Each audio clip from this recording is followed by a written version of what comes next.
Hello, welcome to Unicorn Princess Tarot. So, ito yung reading natin for collectives. Collective to, wala tayong specific zodiac sign. Bale, ang importante yung reading, kung makarelate ka, makaresonate ka, maaaring ang reading na ito ay para sa'yo. Pero kung hindi ka makarelate, hindi ka makaresonate, okay lang yun. May mga next readings pa naman tayo. If you want, pwede kang magpa-personal reading, Jing Tarot Reader. Ayan, pwede mo rin silang dayuhin kasi nanggagamot din sila eh. So, pwede ka na magpa-reading personal, magpagamot ang personal.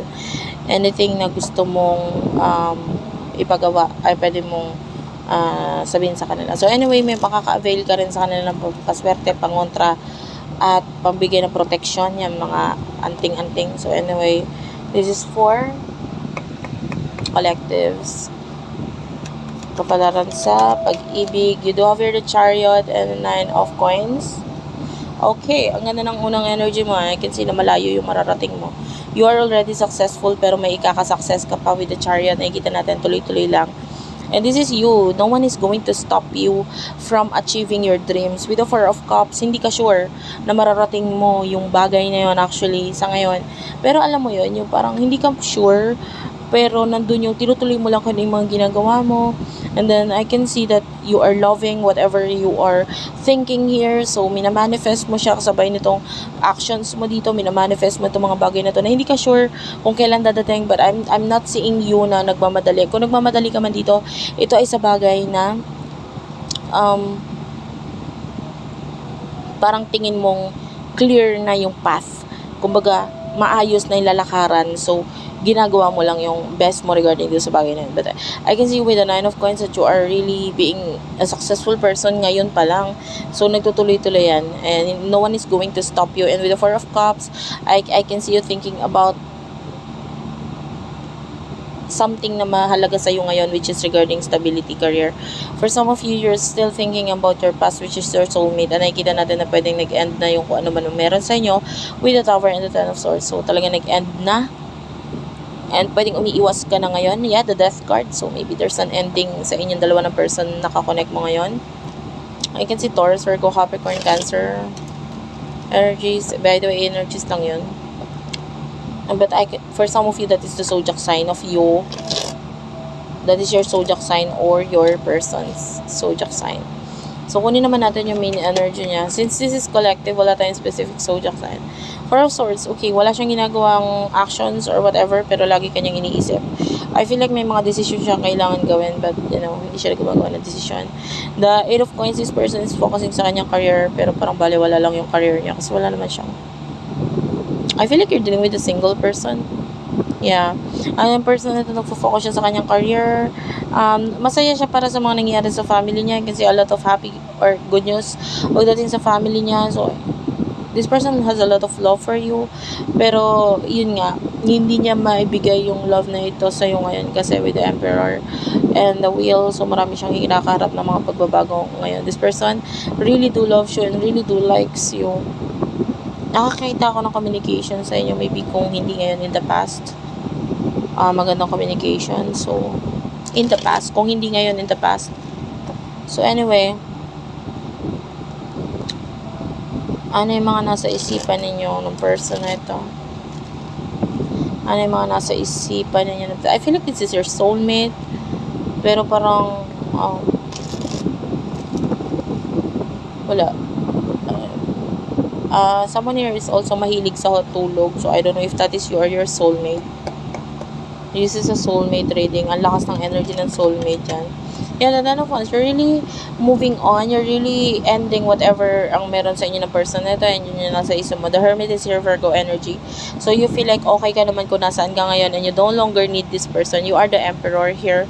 So, parang sa totoo lang, bago mo ma-realize itong mga bagay na to, bago ka naging matigas dito sa connection na ito, marami ka rin pinagdaanan eh. Medyo nasaktan ka rin, nahirapan ka rin, nagalit ka rin. And I feel like minahal mo tong person na to, but then you realize na baliwala lang kung mamahalin mo siya kasi hindi mo rin naman sure kung maaabot or makukuha mo siya. So maybe itong realizations na ito nagpagising sa'yo na parang wag na lang, i-end ko na lang, hindi na lang, wag na lang, parang ganun. And you're working on yourself, you're working on your finances, career, stability, ayan, lahat ng yan. Nakakita rin ako ng very spiritual person, and that is you. You are a very spiritual person. You're listening to your spirit guides. Yun yung maganda dyan. You're listening to your spirit guides, and I feel like you do have a lot of responsibilities right now. Marami kang kailangan gawin, marami kang inaasikaso. You're a very busy person, pero hindi ko naman nakikita nahirapan ka. By the way, if your back hurts, kung masakit yung likod mo, maybe you need to do stretching, especially yung mga, may nakikita ako parang energy ng parang mga, alam mo yung sanggol, yung baby sa loob ng tiyan, ayan, yung fetus, yung kung ano yung mga position na ginagawa ng fetus. So you have to do that para mabalik yung or mawala yung sakit na nararamdaman mo maybe on your back, especially sa likod. So gawin mo yung mga stretch na may kinalaman sa position ng baby, okay? And maybe that could help you. And also, you need to sit down. For some of you, kailangan mo mag-sit down.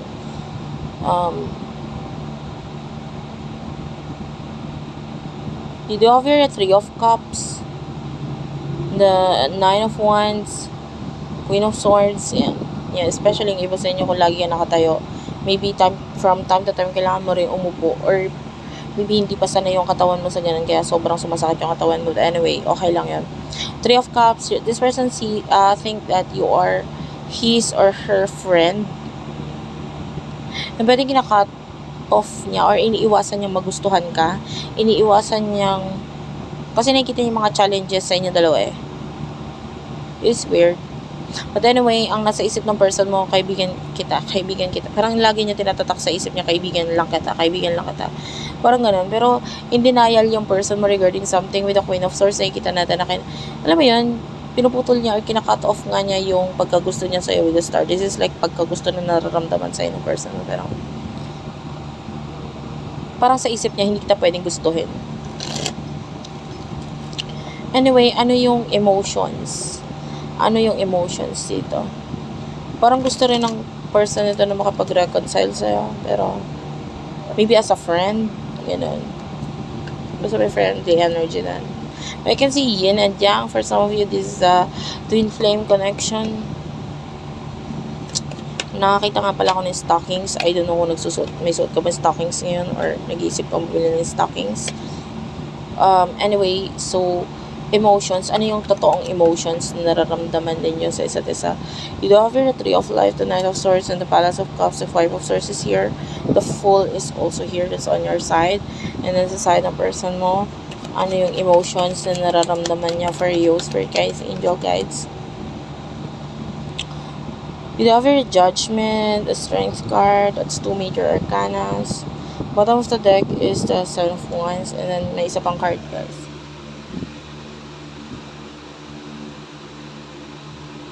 Wait lang, medyo napuwing ako eh.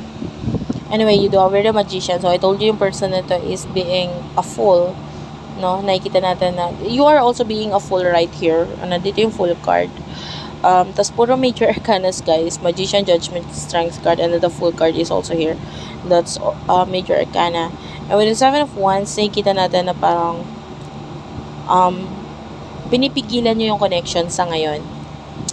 You're cutting off, you're walking away, you are being the runner here with the Knight of Swords. Ikaw yung nag-run away, nag-run sa connection ninyo. Hindi mo kasi siya maintindihan eh. The Palace of Cups, maybe you do love this person, but with the Five of Swords, parang enough is enough. Parang gusto mo siya, pero hindi ka para magpakatanga or hindi ka parang, you know, pag alam mo walang patutungan yung connection ninyo, then fine, sige na, let go na, bye-bye na, ganun. Parang ganun yung energy mo. Yung person na ito talaga nilalabanan niya yung kanyang emotions para sa'yo with the Judgment. This is a very beautiful card. Look, there's a lot of love and everything, and it's like ito yung parang nasa heaven yung energy we're in, alam mo yun, yung parang ang gaan ng pakaramdam niya sa'yo. The Magician is here. Niloloka niya lang yung sarili niya. And I can see the cups here. There's a Magician wherein this is the cup. Ayan. and the cup. And the cup is all about love. Ayan, parang this is the truth here. Parang, yung literal na magician kasi, alam mo yun, yung magikero, something is hidden there. Meron sila mga tinatago. And for what I can see here, there's this beautiful cup over here. And pwedeng ito yung tinatago niya. And that is all about the love na nararamdaman niya para sa'yo. Kaya lang with the magician, yun nga, tinatago niya. Niloloko ka niya na parang hindi siya interesado, hindi kanya gusto, hindi kanya mahal, etc. But the reality is, gustong-gusto ka niya, mahal na mahal ka niya with the judgment. If only pwede niya lang aminin or sabihin sa lahat yung totoong nararamdaman niya. Para hindi, and the energy here, makikita mo yung mukha ng babae, it's like a poker face, so that is your person hiding a lot of emotions from you. So, tinatago niya lang yung totoong nararamdaman niya para sa'yo. Pero ang totoo, mahal na mahal ka ng taong to. So, what will happen in the future for the both of you? The Four of Wands is here, Seven of Swords, Six of Wands. What's with the Seven of... Ay guys, meron pa pala, the Six of Swords. So what's with the Seven of Swords? Knight of Pentacles is here, or Knight of Coins. So what for your person? For your person, you do have your Nine of Cups, the King of Pentacles. You will be more focused sa iyong career. Ganun din yung person na to. Well, honestly, in the future, wala akong nakikitang magandang connection sa inyo because pareho ninyo nilalabanan yung emotion na nararamdaman ninyo. Or maybe this is your person kasi actually ikaw, nakikita na kita na nakaka-move on ka in the future with the Six of Swords and you are having victory here. Nakikita natin with the Seven of Swords na parang hindi mo na papayagan na maisip pa yung person mo dito. So, you're moving on, you're focusing on your stability, on your money with the Knight of Coins and with your stability with the Four of Wands. Tapos yung person mo with the King of Coins and the Nine of Cups, the same thing. I can see your person being successful in the future. Maraming magbubunga sa kanya na pinaghirapan niya dito and pwedeng makaipon ito person nito. But regarding sa emotions niyo, wala. Naglalabanan. Or actually, nakita nga kita nakaka-move on. So, that is your person na nilalabanan niya pa rin kung ano yung totoong nararamdaman niya para sa'yo. Kasi, actually, may distance sa inyo na person na ito. And I can see, soul connection. So, if this is a twin flame or soulmate connection, napakahirap. Lalo na ikaw na yung tumatakbo sa connection ninyo. Ikaw yung mas spiritual eh. Actually, dapat ikaw yung nagli-lead sa connection ninyo. Pero hindi ka na para mag-lead kasi hindi mo nakikitang willing din siya namang mag-invest sa'yo. Parang gusto mo makipagtulungan siya pero hindi niya ginagawa yun. So, thank you for watching. I love you all and bye-bye.